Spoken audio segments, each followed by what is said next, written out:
Sa ngalan ng Ama at ng Anak at ng Espiritu Santo, Amen. sumainyo ang Panginoon. At sumayo rin. Magandang umaga po sa inyong lahat. Magandang umaga po, Father. Welcome po sa inyo dito sa Pambansang Dambana at Parokya ni Santo Padre Pio. Tayo po ngayon ay nasa Huwebes sa ikatlong linggo sa karaniwang panahon at sa ating pagsasama-sama sa Banal na Eukaristiyang ito, ipinagkakaloob sa atin ni Jesus ang liwanag. Sa ating pagtanggap ng liwanag, naway tayo'y maging tagapagdala at tagapaghatid ng kabutihan, lalo tigit sa mga nangangailangan. Kaya aminin po muna natin ang ating mga kasalanan upang tayo maging marapat gumanap sa banal na pagdiriwang.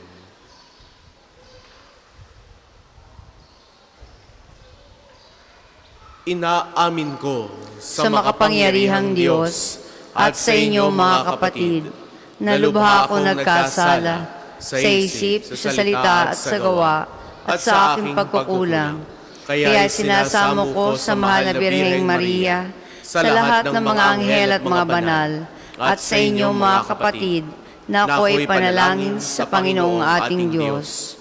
Kaawaan tayo ng makapangyarihang Diyos. Patawarin tayo sa ating mga kasalanan at patnubayan tayo sa buhay na walang hanggan. Amen. Panginoon, kaawaan mo kami. Panginoon, kaawaan mo kami. Kristo, kaawaan mo kami. Kristo, kaawaan mo kami. Panginoon, kaawaan mo kami. Panginoon, Kaawaan mo kami.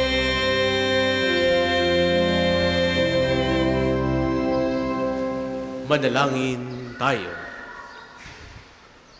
Ama naming makapangyarihan, itaguyod mo ang aming ginagampanan, alinsunod sa iyong kalooban, upang sa ngalan ng anak mong mahal, kami maging marapat magkaroon ng karagdagan sa aming paggawa ng mga kabutihan, sa pamamagitan ni Yesu Kristo, kasama ng Espiritu Santo magpasawalang hanggan. Amen. Magsiupo pong lahat.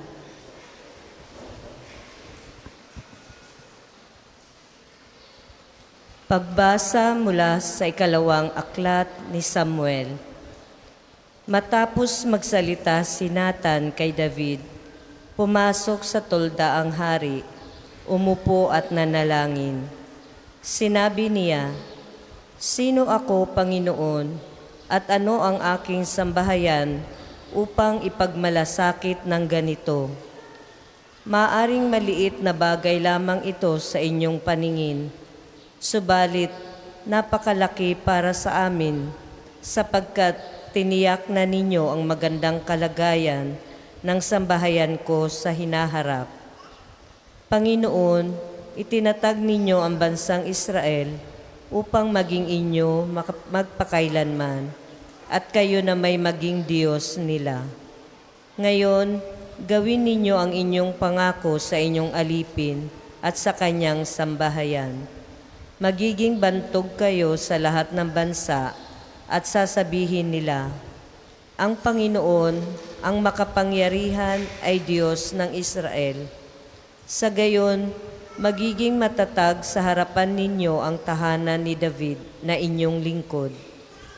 Panginoon, makapangyarihang Diyos ng Israel, nagkaroon ako ng lakas ng loob na dumalangin ng ganito, pagkat kayo na rin ang nagsabi sa inyong lingkod na paghahariin mo sa Israel ang aking angkan. Panginoon, aming Diyos, kayo'y tapat at tumutupad sa mga pangako ninyo sa akin. Ngayoy pagpalain ninyo ang tahanan ng inyong lingkod upang ito'y magpatuloy. Panginoon, Panginoon naming Diyos, ikaw rin ang nangako nito. Kaya manatili nawa sa aking angkan ang iyong pagpapala. Ang salita ng Diyos. Salamat sa Diyos. Ang tugon po sa Salmo, trono ni David ay laan sa manunubos ng tanan. Trono ni David ay laan sa manunubos ng tanan. Huwag mong kalilimutang gunitain poon ang lingkod mong David. Huwag mong lilimutin ang kanyang ginawang pagpapakasakit. Alalahanin mo ang kanyang pangakong ginawa sa iyo. O dakilang Diyos ng bansang Israel, wika niya'y ganito. Trono ni David ay laan sa manunubos ng tanan. Di ako uuwi, nanananto ako na hindi hihimlay hanggat ang puon ay wala pang lugar na matitirhan. Isang templong laan sa Diyos ni Jacob na makapangyarihan. Trono ni David ay laan sa manunubos ng tanan. Ang iyong pangako sa lingkod mong David, huwag mong babawiin. Ganito ang iyong pangakong habilin. Isa sa anak mo ang gagawing hari upang mamahala, matapos na ikaw pumanaw sa lupa. Trono ni David ay laan sa manunubos ng tanan. Kung maging tapat ang mga anak mo sa bigay kong tipan, at ang mga utos ko ay igagalang, ang mga anak mo'y pawang maghaharing walang katapusan. Trono ni David ay laan sa manunubos ng tanan. Pinili ng puon na maging tahanan ang lungsod ng Siyon. Ito ang wika niya. Doon ako titira panghabang panahon, ang paghahari ko'y magmumula roon. Trono ni David ay laan sa manunubos ng tanan. Magsitayo pong lahat.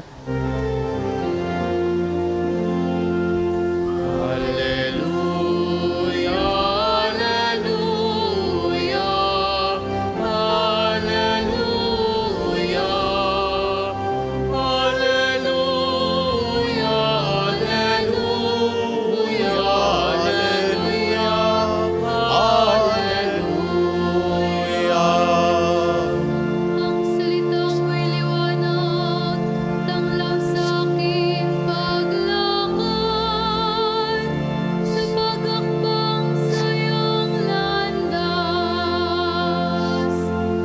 Alleluia, alleluia,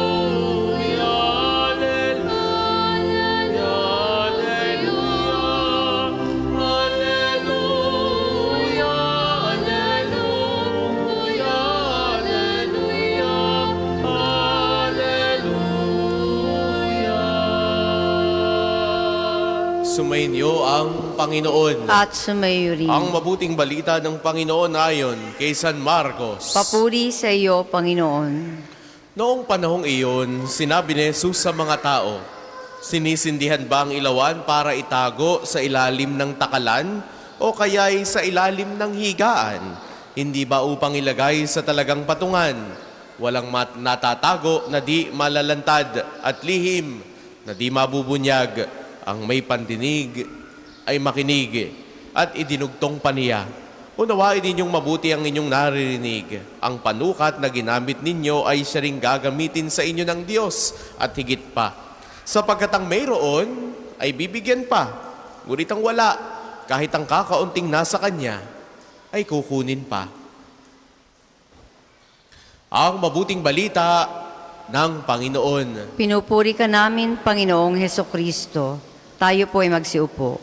Sa inyo pong lahat na naririto at nakikibahagi sa ating banal na pagdiriwang, sa mga sumasama po sa atin sa pamamagitan ng ating Facebook Live, sa lahat po ng mga pilgrims na naririto ngayong araw na ito, muli ang malugod naming pagtanggap sa inyo dito sa Pambansang Dambana at Parokya ni Santo Padre Pio. At pagbati po, magandang umaga sa inyong lahat. Magandang umaga po. Sinisindihan ba ang ilawan para itago sa ilalim ng takalan o kaya ay sa ilalim ng higaan? This is but a basic question from Jesus. Kapag nga naman nagsindi ka ng ilaw, hindi mo ito itatago sa loob ng kabinet o kaya ilalagay sa ilalim ng iyong kama o sa mga sulok-sulok. Ang kandila na gagamitin mo ay ilalagay mo sa gitna o yung bumbilya ilalagay mo sa gitna ng silid. sa mga lugar kung saan ito ay magiging kapaki-pakinabang. Simple ang tanong ng ating Panginoong Yesus, pero wari bagang tumatama sa ating mga puso. Napakalalim ng kahulugan. Tayong lahat, binigyan ng Diyos ng liwanag. So to say, pananampalataya, biyaya, talento, kakayanan, kaalaman, napakarami natin tinatanggap sa buhay. Ngunit ang tanong, saan natin ginagamit ang lahat ng mga kaloob na ito? Ipinapakita ba natin ito sa ating pamumuhay? Ibinabahagi ba natin ito sa iba? O itinatago lang natin dahil tayo takot? Tayo nahihiya? O kaya tayo kampante sa buhay? Maraming Kristiyano ang may ilaw, pero nakatago. Naniniwala, pero tahimik lang. Kapag ka mayroong nakikitang maling ginagawa, nahihiyang pumuna, nahihiyang magsabi, nagdarasal, pero hirap namang magpatawad, nagsusimba, pero hindi naman marunong magmahal sa kapwa para tayong ilawan na may apoy kapag ganito ang sitwasyon, pero tinatakluban natin ng takalan. Sabi ng ating Panginoong Hesus sa mabuting balita, ang ginagamit ninyong panukat ay siyang gagamitin din sa inyo. Kung kakaunti lang ang iyong ibinibigay, kaunting oras sa Diyos, kaunting malasakit sa kapwa, hindi kaunti rin ang ating mararanasan na biyaya na magmumula sa Diyos. Pero kung bukas palad tayong nagbibigay ng ating pag-ibig, kung bukas palad tayo sa ating pagpapatawad, sa ating paglilingkod, mas lalo pa tayong pupunuin ng Diyos. Tingnan natin yung mensahe ni Jesus sa mabuting balita. Sa bandang dulo nito, nagbigay rin siya ng babala. Yung wala, kapag inakala niyang mayroon siya, o pati yung mga inaakalang mayroon siya, kapag hindi siya marunong magbigay, ay talagang kukuhanan pa yan ng Diyos. Kapag hindi natin inalagaan ang ating pananampalataya, kapag hindi natin pinakinggan ang salita ng Diyos, kapag hindi natin ito isinabuhay, unti-unti itong mamamatay. That's why we must not neglect simple things. Pagdarasal, pagsimba, pagpapatawad, pagbibigay sa mga nangangailangan. Mga minamahal kong kapatid, hindi tayo tinatawag para maging tagapagtago ng liwanag. Kundi ngayong araw na ito, kay simple ng paalala sa atin, let us be bearers of light, maging tagapagdala ng liwanag sa ating pamilya, sa ating mga katrabaho, sa paaralan para sa mga estudyante, sa mga taong iyong makakasalamuha, at kahit sa social media. Nakikita ba ni Jesus sa iyong mga sinasabi?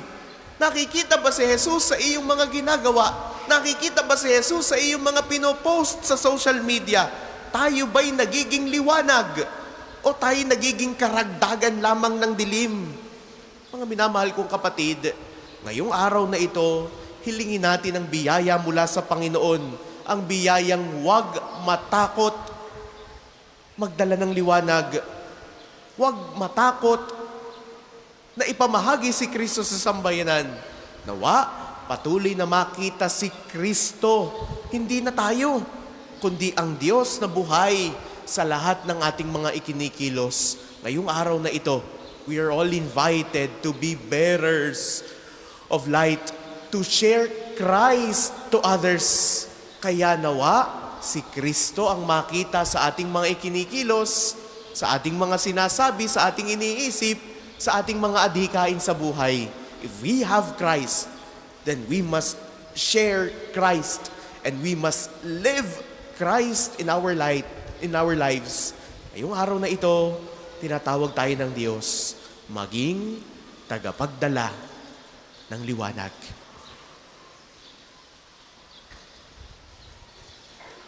Para po sa mga maghahandog ng sobre, pakihulog na lamang po sa buslo.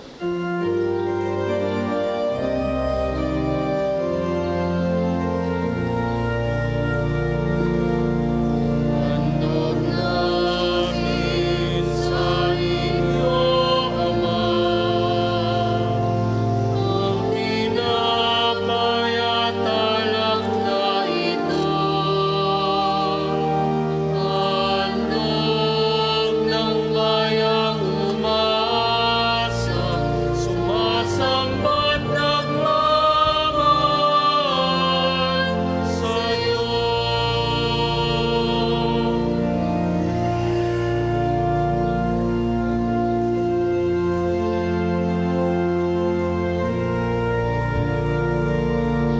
Magsitayo pong lahat.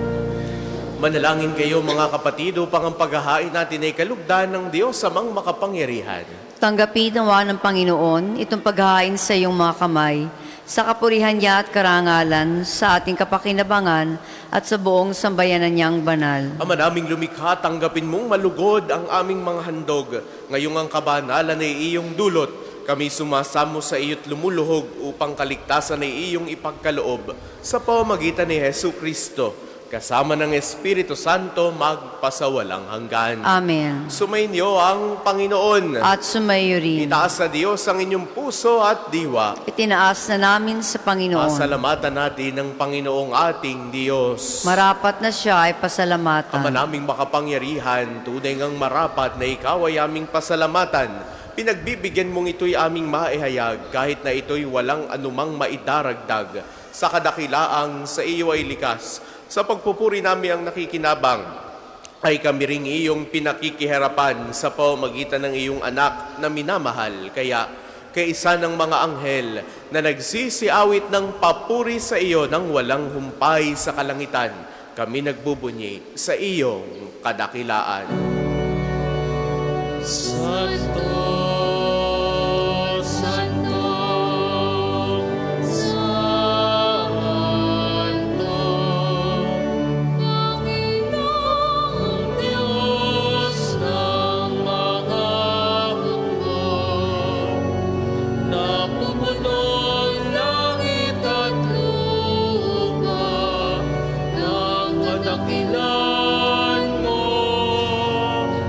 Hosana sa kaitaasan,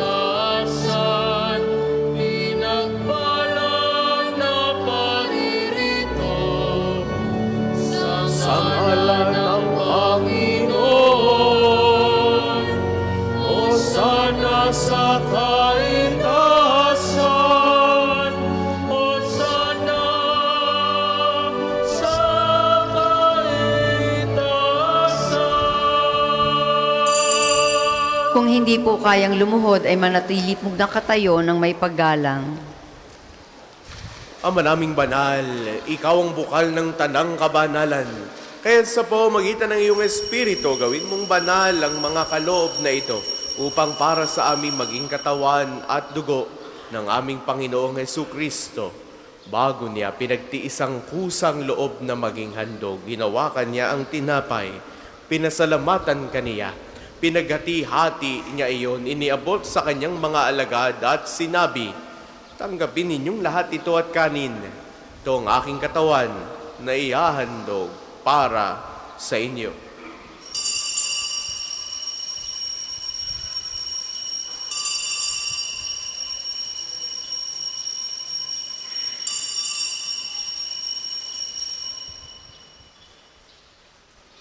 Gayun din naman, noong matapos ang hapunan, hinawakan niya ang kalis.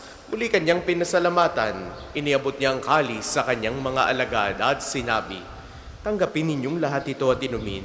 Ito ang kalis ng aking dugo ng bago at walang hanggang tipan. Ang aking dugo na ibubuhos para sa inyo at para sa lahat sa ikapagpapatawad ng mga kasalanan. Gawin ninyo ito sa pag-alala sa akin.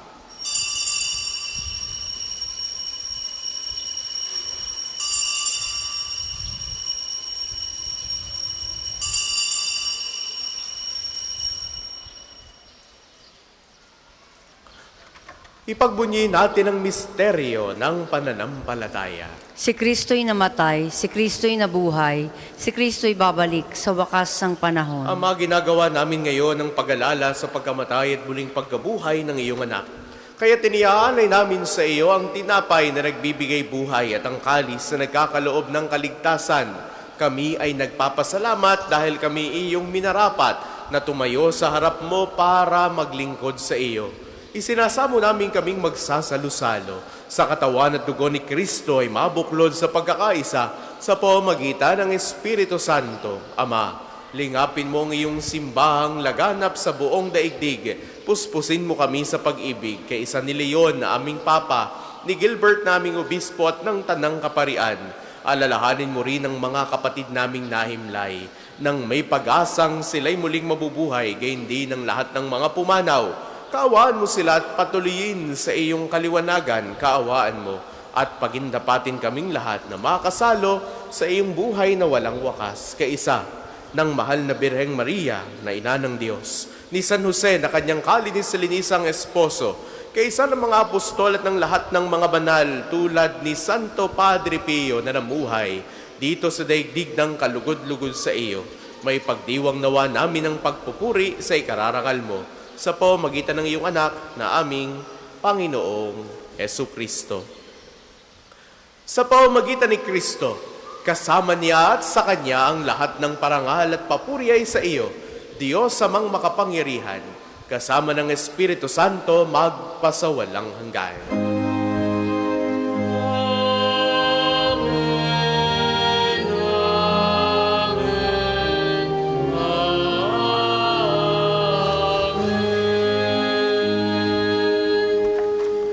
Sa tagubili ng mga nakagagaling na utos at turo ni Jesus sa Panginoon natin at Diyos, ipahayag natin ng lakas loob.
Hinihiling namin kami at iya sa lahat ng masama, pagkalooban ng kapayapaan, araw-araw iligtas sa kasalanan at ilayo sa lahat ng kapahamakan, samantalang aming pinananabikan ang dakilang araw ng pagpapahayag ng tagapagligtas naming si Hesukristo. Sapagkat niyang kaharian at ang kapangyarihan at ang kapurihan magpakailanman. Amen. Panginoong Hesukristo, sinabi mo sa iyong mga apostol, kapayapaan ang iniiwan ko sa inyo. Ang aking kapayapaan ang ibinibigay ko sa inyo. Tunghayan mo ang aming pananampalataya, tuwag ang aming mga pagkakasala. Pagkalooban mo kami ng kapayapaan at pagkakaisa ayon sa iyong kalooban. Kasama ng Espiritu Santo magpasawalang hanggan. Amen. Ang kapayapaan ng Panginoon ay laging sumainyo. At sumayo rin. Magbigayan kayo ng kapayapaan sa isa't isa. Peace be with you. Kordero ng Diyos na nag-aalis ng mga kasalanan ng sanlibutan, maawa ka sa amin. Kordero ng Diyos na nag-aalis ng mga kasalanan ng sanlibutan, maawa ka sa amin. Kordero ng Diyos na nag-aalis ng mga kasalanan ng sanlibutan, ipagkaloob mo sa amin ang kapayapaan. Kung hindi po kayang lumuhod ay manatili pong nakatayo ng may paggalang.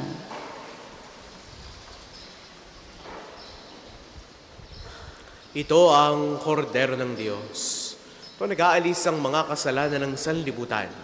Mapalad ang mga inaanyayahan sa kanyang piging.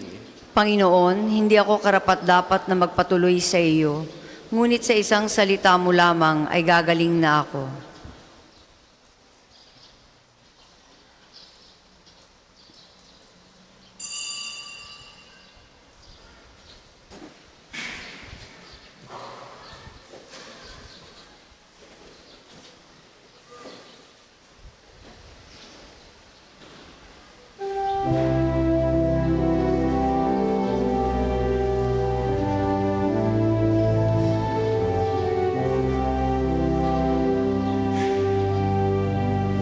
Si Jesus lamang ang dahilan ng pagtitipon.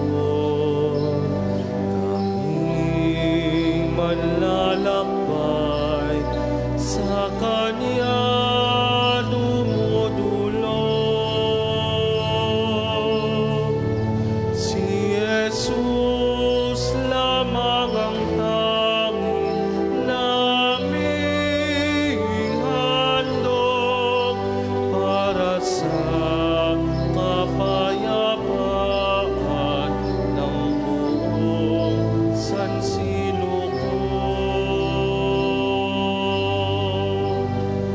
Ang aming magdaming tinapay ng buhay, pagkain sa aming kaluluwa at katawan. Tanggapin mo ang anak ng bagong tipan, inuming nagbibigay sa amin ng kalakasan.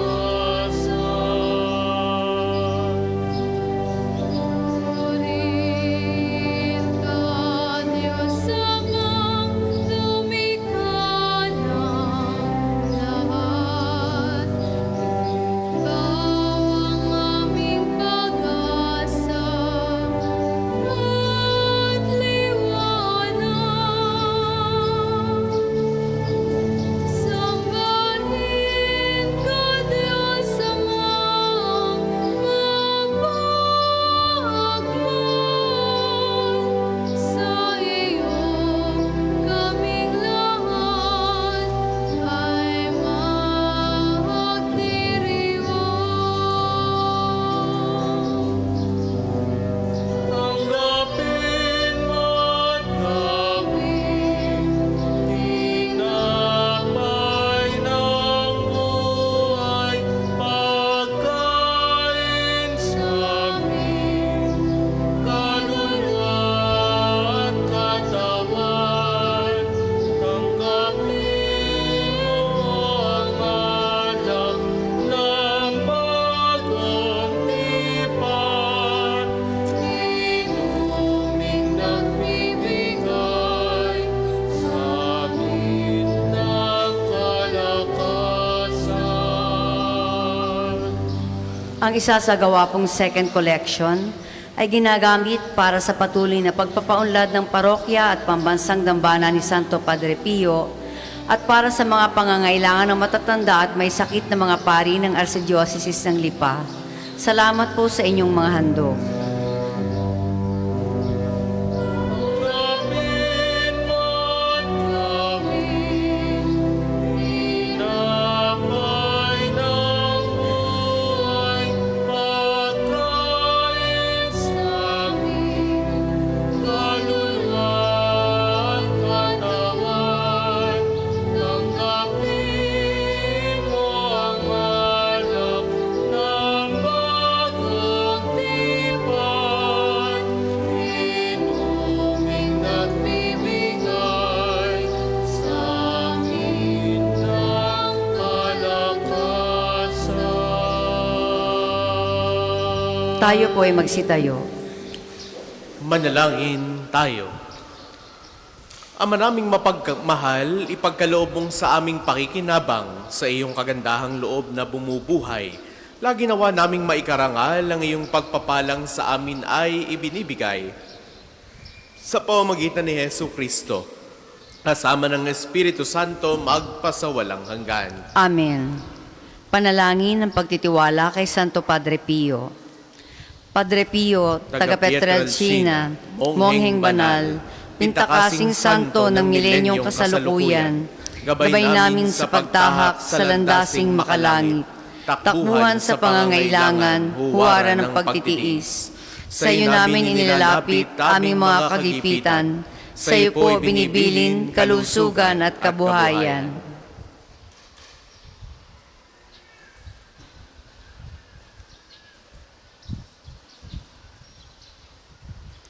Di man karapat-dapat, kami po ay pagbigyan, bendisyonan at basbasan, maging ganap sa buhay. Lumayo nawa kami, umiwas sa kasalanan, lumapit lagi sa Diyos, maging matatag at matibay. Sa mabuting balita ng pagliligtas, turuan mo kami nawa, sa tuwina ay makinig, magnilay at sumampalataya.